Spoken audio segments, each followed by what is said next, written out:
अस्सलाम वालेकुम, welcome to my channel. कैसे हैं आप सब? उम्मीद करती हूँ कि सब खैरियत से होंगे।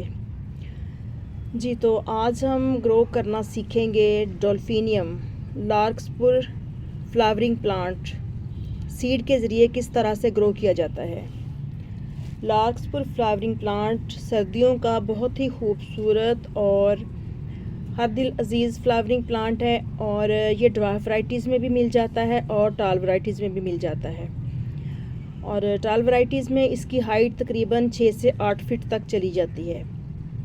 अगर इसको मौसम और जो कंडीशंस हैं वो इसकी पसंदीदा मिलें और खुली स्पेस में लगे हुए प्लांट्स हों तो इनको हम सीड के ज़रिए ग्रो कर सकते हैं, कटिंग के ज़रिए भी ग्रो कर सकते हैं। आज हम सीड के ज़रिए ग्रो करने पे बात करेंगे कि लार्कस्पुर को हम सीड के ज़रिए घर पे किस तरह से ग्रो कर सकते हैं।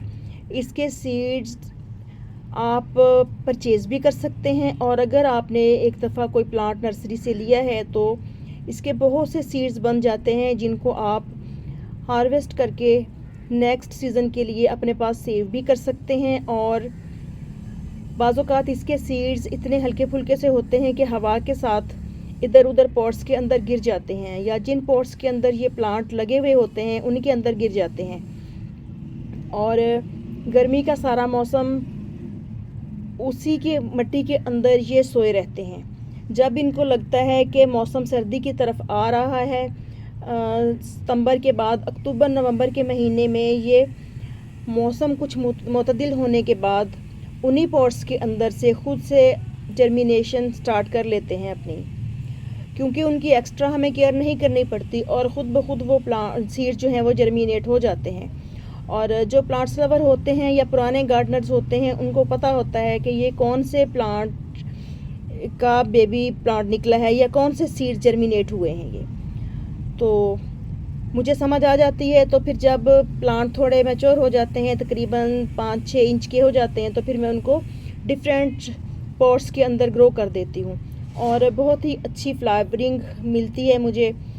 और तकरीबन 4 से 5 कलर के सीड्स जो फ्लावर्स जो हैं वो खिलते हैं। और ये कुछ सीड्स हैं मैंने अपने गार्डन से हार्वेस्ट करके रखे थे, तो आज हम इन्हीं को ग्रो करेंगे। और आजकल मौसम भी अच्छा है और टेम्परेचर आज का जो था वो 30 था हमारे पास। अभी गर्मी तो है लेकिन प्लांट्स को ग्रोथ करने के लिए काफ़ी अच्छा मौसम है।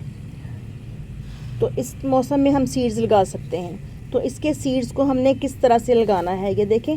इस तरह से इनके सीड्स होते हैं जैसे कलवंजी होती है, बिल्कुल कलवंजी की तरह के ही होते हैं। तो इनको हमने किस तरह लगाना है, किस तरह का पॉट लेना है, कैसी हमने मिट्टी बनानी है और इनका ख्याल किस तरह से करना है कि हमें रिज़ल्ट अच्छे से अच्छा मिल सके।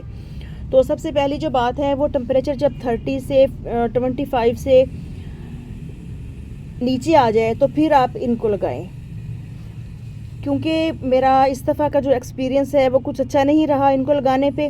मैंने 20 सितंबर को इनके सीड्स ग्रो कर दिए थे, तो एकदम से मौसम ने करवट बदली और मौसम फिर से गर्मी की तरफ चला गया।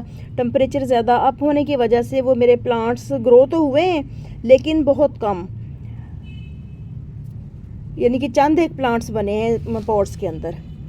तो लगाने के लिए हमने अच्छी वेल ड्रेन्ड सॉइल लेनी है और इसमें थोड़ी सी मिकदार में vermi compost, kitchen waste compost या गार्डन कंपोस्ट ऐड कर लें।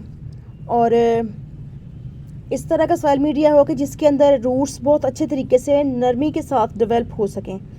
तो हमने ग्रो कैसे करना है इनको।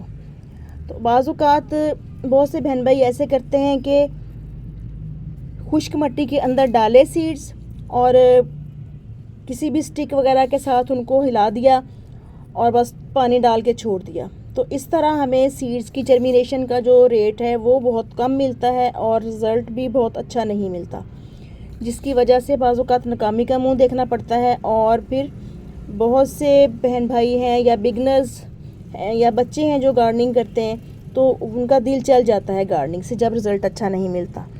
तो आपने ऐसा हरगिज़ नहीं करना। तो ये देखें, इस तरह से हमने स्प्रिंकल कर देने हैं सीड्स जितने भी आपने डालने हों। तो इसके सीड्स आप ऑनलाइन भी परचेज़ कर सकते हैं और अपने घर से भी कलेक्ट करके रख सकते हैं। और अगर किसी फ्रेंड्स या फैमिली मेम्बर्स के पास ये प्लांट्स लगे हुए हों तो उनके साथ आप शेयर भी कर सकते हैं। तो अब हमने यूँ करना है कि यही सॉइल मीडिया जो मैंने इसके अंदर भरा है यही मैं इसके ऊपर डाल दूँगी। और पहले मिट्टी को अच्छी तरह से नम कर लेना है ताकि सीड्स को जर्मिनेशन के लिए अच्छा माहौल मिल सके।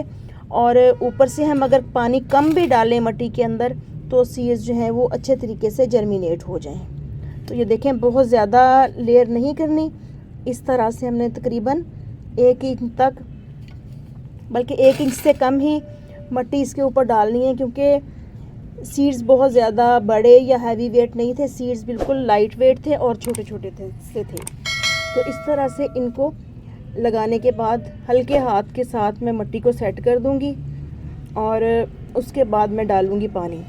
और पानी आपने किसी भी ऐसी चीज़ से नहीं डालना जिससे पानी एकदम से सीड्स के ऊपर गिरे और मिट्टी के अंदर गड़ा बन जाए।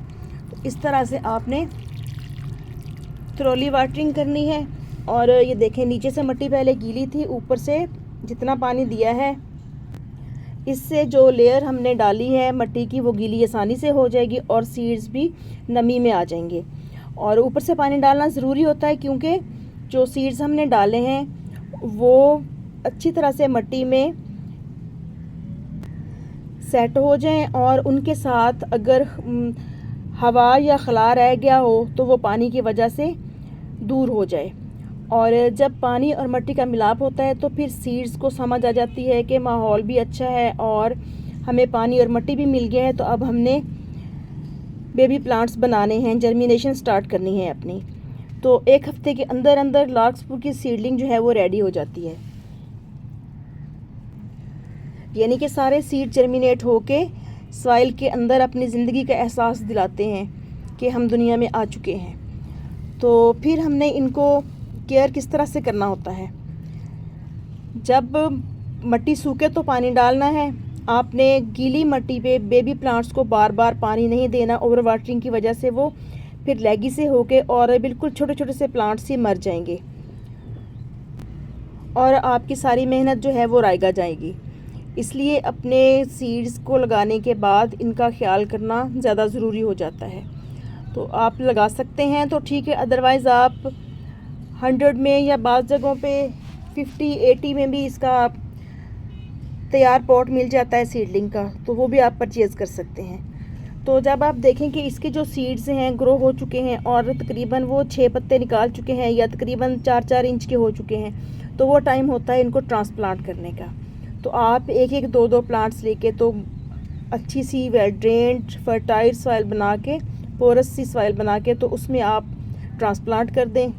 और बहुत ही खूबसूरत फ्लावरिंग प्लांट है। पूरी सर्दियाँ इतने ज़्यादा फ्लावर्स आते हैं इसके ऊपर के, बहुत ही खूबसूरत समा होता है और बहुत ही प्यारे फ्लावर्स होते हैं इसके। मुझे ज़ाती तौर पे भी बहुत ही पसंद हैं। जैसे इसके अंदर छोटी सी कोई शक्ल किसी चीज़ की शेप नज़र आ रही हो ना, इस तरह से होता है जैसे मंकी हो।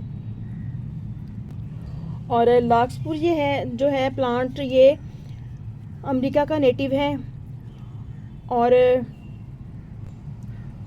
बहुत से रंगों में इसके फ्लावर्स पाए जाते हैं और ये सर्दी में लगाने का बहुत ही खूबसूरत प्लांट है। और ये तकरीबन मई जून तक फ्लावरिंग करता रहता है, उसके बाद इसके अंदर सीड्स बन जाते हैं। तो आप उन सीड्स को कलेक्ट करें और नेक्स्ट टाइम के लिए अपने पास सेव करके रख लें। तो जब भी सितंबर अक्टूबर का महीना आए तो अपने घर से सीड्स निकालें और लगाएं और अपनी गार्डनिंग को एंजॉय करें। लार्कस्पुर प्लांट के जो फ्लावर्स हैं ये हनी बीज को और बटरफ्लाइज को अट्रैक्ट करते हैं, यानी कि जितने भी पोलिनेटर्स होते हैं सबको अट्रैक्ट करते हैं। और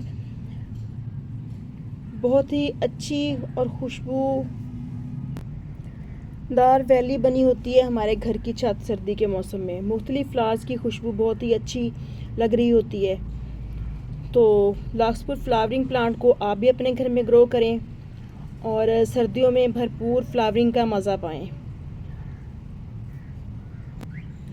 तो ओके फ्रेंड्स, इजाज़त दीजिए, इंशाल्लाह फिर मिलते हैं किसी और वीडियो में किसी और टॉपिक के साथ। अल्लाह हाफिज़, हैप्पी गार्डनिंग।